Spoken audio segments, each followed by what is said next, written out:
आज का जो विषय है ये महाराष्ट्र से संबंधित है, लेकिन जो षड्यंत्र महाराष्ट्र में चल रहा है, महाराष्ट्र शासन या महाराष्ट्र सरकार के माध्यम से, कल को ये आपके राज्य में भी शुरू हो जाएगा। इसलिए ये बातें मैं आपको हिंदी में समझा रहा हूं।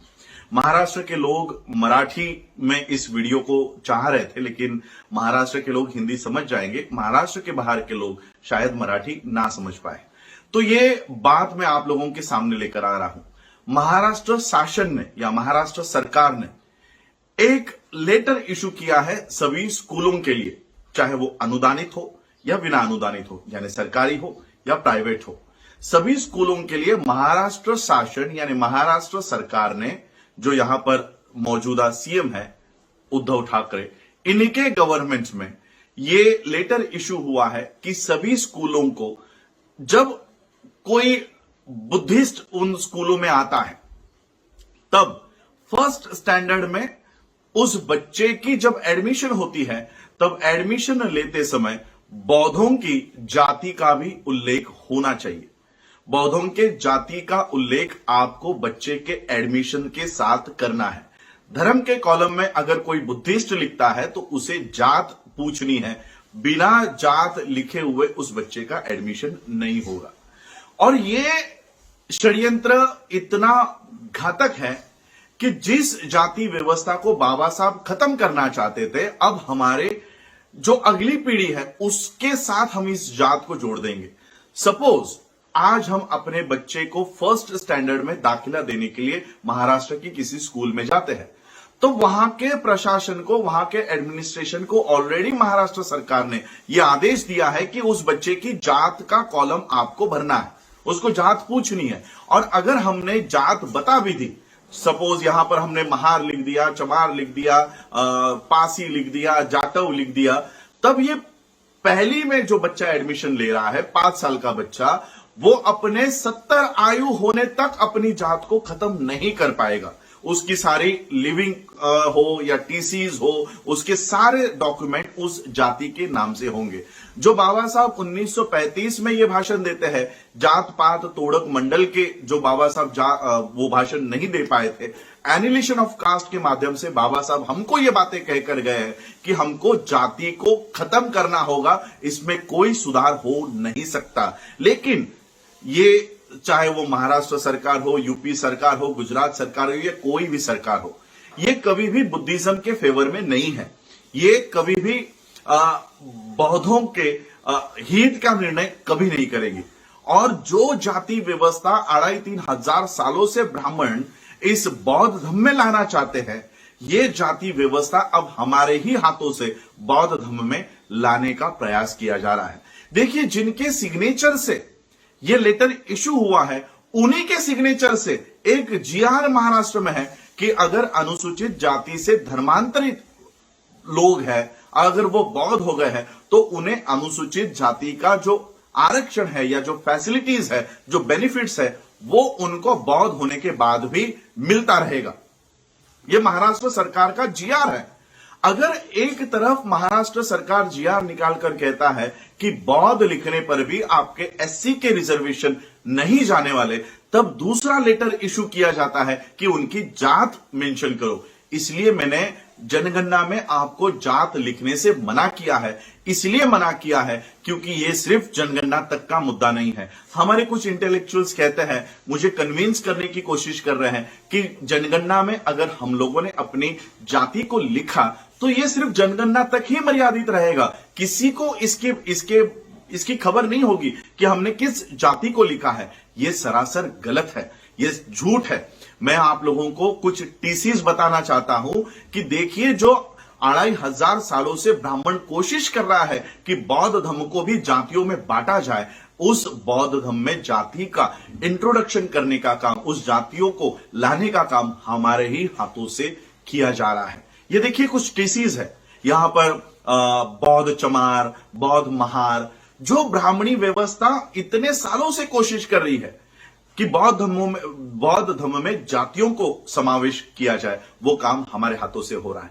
आज अगर हम अपने बच्चों को फर्स्ट स्टैंडर्ड में, पहली कक्षा में उनकी एडमिशंस करते समय जातियों को अगर नमूद करते हैं, वो बच्चा पूरे जीवन भर उस जातियों को ढोते घूमेगा, वो अपनी जातियों को कभी खत्म नहीं कर पाएगा।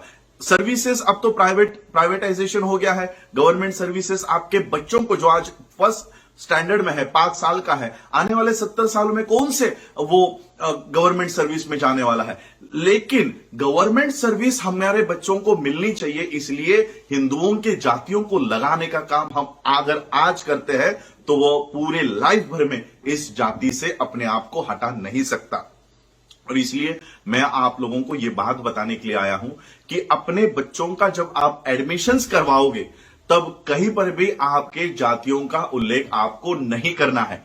सिर्फ हम बौद्ध हैं, और अगर कोई आपको रिलीजन के बाद कास्ट पूछता है कि बौद्ध में कौन सी कास्ट है, मैं आपको बताना चाहता हूं बौद्धों में कोई कास्ट नहीं आती।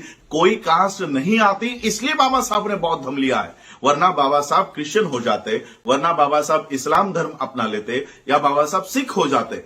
अगर समानता इन धर्मों में होती, अगर यहां पर कास्ट नहीं होती, तो बाबा साहब इन रिलीजन में से किसी भी धर्म को अपना लेते और एक रेडीमेड इंफ्रास्ट्रक्चर, पूरी व्यवस्था बाबा साहब आपको दे सकते थे। लेकिन बाबा साहब ने ऐसा नहीं किया। बाबा साहब ने ऐसा धम्म इस देश में पुनर्जीवित करने का काम किया जिसमें कोई जातियां वहां पर घुसी हुई नहीं थी। अब उसी धम्म में हम जातियों को घुसाने का काम कर रहे हैं। हम सबसे बड़े बाबा साहब के लिस्ट में के धोखेबाज होंगे अगर हम अपने जातियों को मेंशन करेंगे। हमें ना तो स्कूल में अपने जातियों का मेंशन करना है और ना ही हमें जनगणना में जातियों का मेंशन करना है। बाबा साहब अंबेडकर जी का स्पीच है। कई लोग कहते हैं कि बाबा साहब अंबेडकर जी ने जनगणना में जाति को उल्लेख करने के लिए कहा था।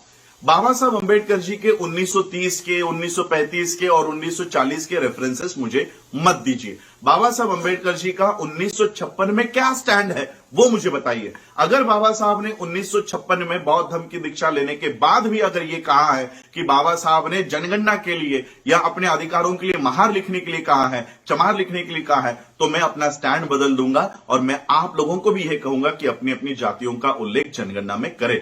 लेकिन 1956 के बाद बाबा साहब ने कहीं पर भी यह स्टैंड नहीं लिया है। बाबा साहब ने तो 1935 में ही कहा इन जातियों में और हिंदू धर्म में सुधार की अपेक्षा नहीं करनी चाहिए। इसका एक ही इलाज है, इसे खत्म करना होगा, इसे नष्ट करना होगा। और जब तक आप इन जातियों का उल्लेख करते रहोगे ये कभी खत्म नहीं होगी, कभी नष्ट नहीं होगी। और इसलिए मैं आपको ये लेटर्स आपके सामने लेकर आ रहा हूं। महाराष्ट्र के लोगों के लिए खास मैं कहना चाहता हूं, महाराष्ट्राच्या बौद्धांसाठी मी ही व्हिडिओ बनवतोय की आमच्या लोकांना हा आदेश दिलेला आहे, शाळेंना हा आदेश दिलेला आहे की एखादा बौद्ध पालक त्याच्या पाल्याला घेऊन, त्याच्या मुलींना घेऊन जर तुमच्या शाळेमध्ये प्रवेशासाठी आला तर त्याची जात तुम्हाला तिथे मेन्शन करायचे, नमूद करायचे, त्याशिवाय तुम्हाला त्या मुलाला ऍडमिशन द्यायचं नाही है। म्हणून मी तुम्हाला सर्वांना ही विनंती करतोय की या वर्षी, पुढच्या वर्षी जेव्हा तुमच्या मुलांना तुम्ही ऍडमिशन्स घेण्यासाठी जाल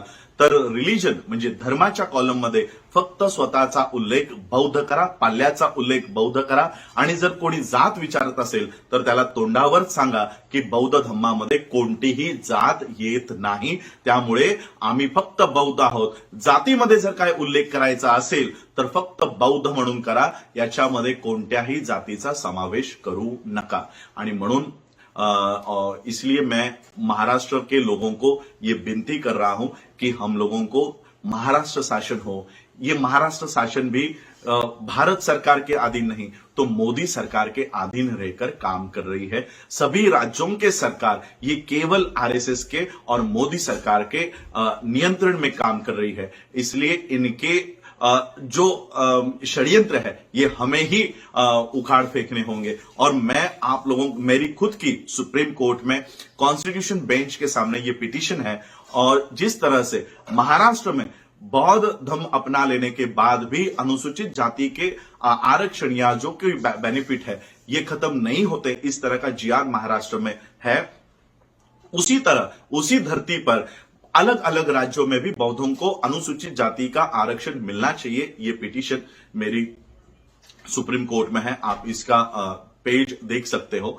तो ये काम भी मैं कर रहा हूं, बौद्धों के हक और अधिकार की लड़ाई देश में लड़ रहा हूं, सुप्रीम कोर्ट में लड़ रहा हूं। और मैं आपको बताना चाहता हूं कि अनुसूचित जाति या हिंदू धर्म के छोटे मोटे अधिकारों को लेने के बजाय बौद्ध होकर हमको विश्व के अधिकार वहां पर प्राप्त करने हैं।